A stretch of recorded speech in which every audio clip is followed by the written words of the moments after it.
I think the history of anything is important, and if you don't sort of gather it at the time, it's very hard to do it afterwards, and that's probably my motivation.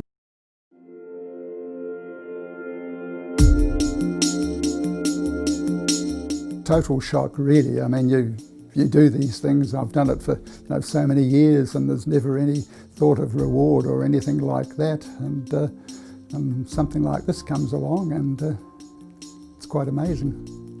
It is nice that when other people recognise what you've done. And I don't think there is anybody out there really just understands just how much football information is available with me. Bruce Holloway once called me a living treasure, so I was quite delighted with that. I was 8 and my grandfather took me to Carlaw Park to watch the rugby league there, and it was magical. It was like a life-changing event. That sport became my total interest, really.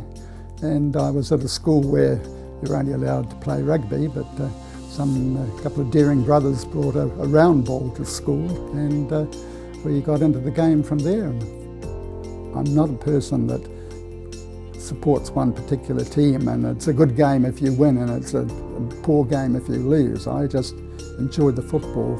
I collected bottles at Eden Park from the rugby matches there, and you took them up the road and they gave you more than you would get for taking the bottles back at the park. And with that money I bought a rugby almanac, and it was an amazing sort of book with all the records and everything like that. And I thought, well, wouldn't it be nice if football had something the same? So I probably started keeping a few records then, and I think it would have been 1952 that New Zealand Football actually published a book, Association Football in New Zealand. It was sort of like a handbook, but it didn't compare with the information that was in the Rugby Almanac. So really I set out to do that, to have an annual record of what took place. So the first New Zealand soccer annual, we called it then, came out in 1966, and it continued for,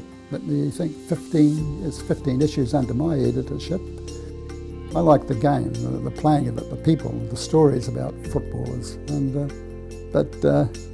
In more recent times, well, of course, the start of the National League, the first 10 years particularly of that, was great. Big crowds at matches, the atmosphere, great coverage in the press. And moving on from that, of course, we're at 1982 World Cup, and I remember going to the game against China at Mount Smart Stadium with my good mate, and usually you just arrive and you parked a short distance from the stadium, and we couldn't get a park for quite a distance away, and with all the crowd there, it was really, really amazing. The first time I think that the New Zealand public as a whole sort of wanted to know about New Zealand football.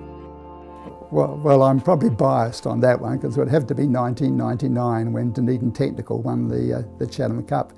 They were basically a team of students. Nobody expected them to win. They'd been beaten quite easily by Central the previous year, and they turned around and walloped Waitakere 4-0. So, yeah, with a son in it, well, of course, it's a very special one.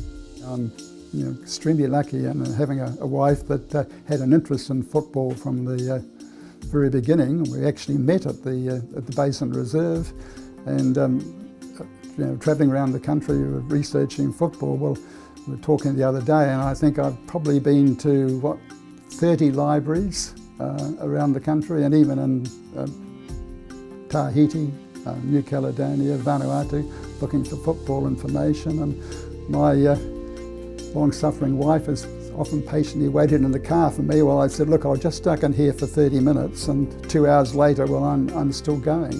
So she comes to every game, virtually every game with me, and so I'm very fortunate there. And also had, of course, a son that loved his football, and probably another son and a daughter who don't think that football is quite so important.